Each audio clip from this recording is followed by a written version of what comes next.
दोस्तों, आज मैं आपको एक ऐसी कहानी सुनाने जा रहा हूँ जो किसी एक लड़की की नहीं बल्कि हमारे पूरे देश के भविष्य की कहानी है।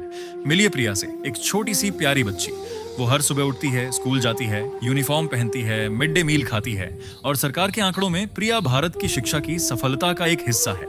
यूडीआई से प्लस रिपोर्ट कहती है कि भारत में प्राथमिक विद्यालयों में दाखिले की दर लगभग 93% है। मतलब कागजों पर लगभग हर बच्चा स्कूल जा रहा है, लेकिन असली सच्चाई वो कहीं और है। प्रिया जो 10 साल की हो चुकी है, वो आज भी एक आसान वाक्य नहीं पढ़ पाती और यही भारत की सबसे बड़ी ट्रेजेडी है, क्योंकि ये सिर्फ प्रिया की कहानी नहीं बल्कि लाखों बच्चों की कहानी है। इसे कहा जाता है लर्निंग क्राइसिस, यानी सीखने का संकट। ताजा एएसआर 2024 रिपोर्ट बताती है कि क्लास 5 के 50% से ज्यादा बच्चे, 50% बच्चे क्लास 2 की किताब भी ठीक से नहीं पढ़ पाते। सोचिए जरा, 5 साल तक स्कूल जाने के बाद भी बच्चे कुछ सीख नहीं रहे और हालात यहीं खत्म नहीं होते। क्लास 8 के लगभग 27% बच्चे तो क्लास 2 की किताब भी नहीं पढ़ पाते और गणित की बात करें तो आधे से ज्यादा बच्चे साधारण भाग, डिवीजन तक नहीं कर पाते। बिहार जैसे राज्यों में क्लास 3 के सिर्फ 26% बच्चे क्लास 2 की किताब पढ़ सकते हैं और करीब 13% तो अक्षर तक पहचान नहीं पाते। अब जरा रुकिए और सोचिए, आखिर गलती कहाँ हुई? हमने स्कूलिंग और एजुकेशन, यानी स्कूल जाना और सीखना, दोनों को एक ही चीज समझ लिया। शिक्षा का अधिकार अधिनियम, आरटीई एक्ट और समग्र शिक्षा योजना ने बच्चों को स्कूल लाने में सफलता पाई। दाखिले बढ़े, ड्रॉप आउट घटे, लेकिन ये एक्सेस की जीत दरअसल क्वालिटी की हार को छुपा रही है। वर्ल्ड बैंक इसे कहता है लर्निंग पॉवर्टी, मतलब बच्चे स्कूल तो जा रहे हैं लेकिन निरक्षर ही निकल रहे हैं। आज की लड़ाई अब बच्चों को स्कूल लाने की नहीं है, बल्कि स्कूल के अंदर सीखने की गुणवत्ता सुधारने की है। तो सवाल उठता है, इस असफलता का जिम्मेदार कौन है? सच कहूं तो विलेन कोई एक नहीं, विलेन है पूरा सिस्टम। और इस सिस्टम का सबसे बड़ा चेहरा है सिंगल टीचर स्कूल, यानी एक ऐसा स्कूल जहां सिर्फ एक ही शिक्षक है। मिलिए रीना मैडम से। वो झारखंड या आंध्र प्रदेश के किसी गांव की एकमात्र शिक्षिका हैं।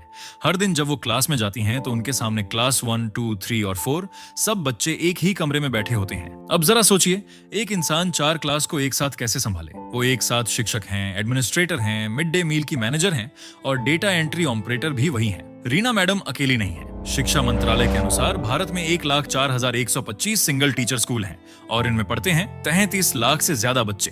लेकिन ऐसा क्यों है? सिर्फ टीचर्स की कमी नहीं, असली समस्या है टीचर डिप्लॉयमेंट की।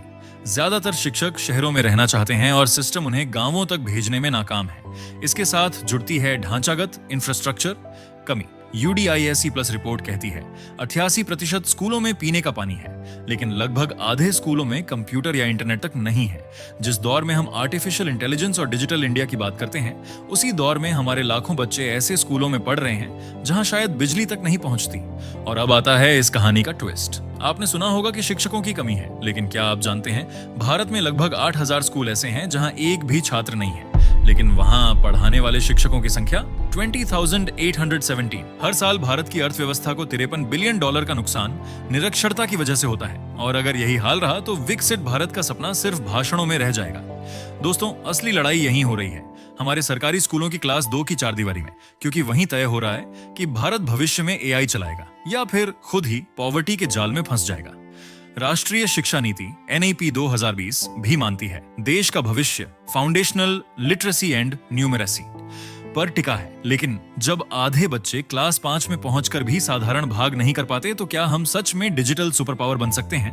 अब फैसला हमें करना है, या तो हम इस टूटे हुए सिस्टम को यूं ही ढोते रहें या फिर एजुकेशन रेवोल्यूशन की मांग उठाएं। दिल्ली मॉडल ने साबित कर दिया है बदलाव संभव है। बस जरूरत है political will, respect for teachers and students और रोट लर्निंग की जगह रियल लर्निंग लाने की।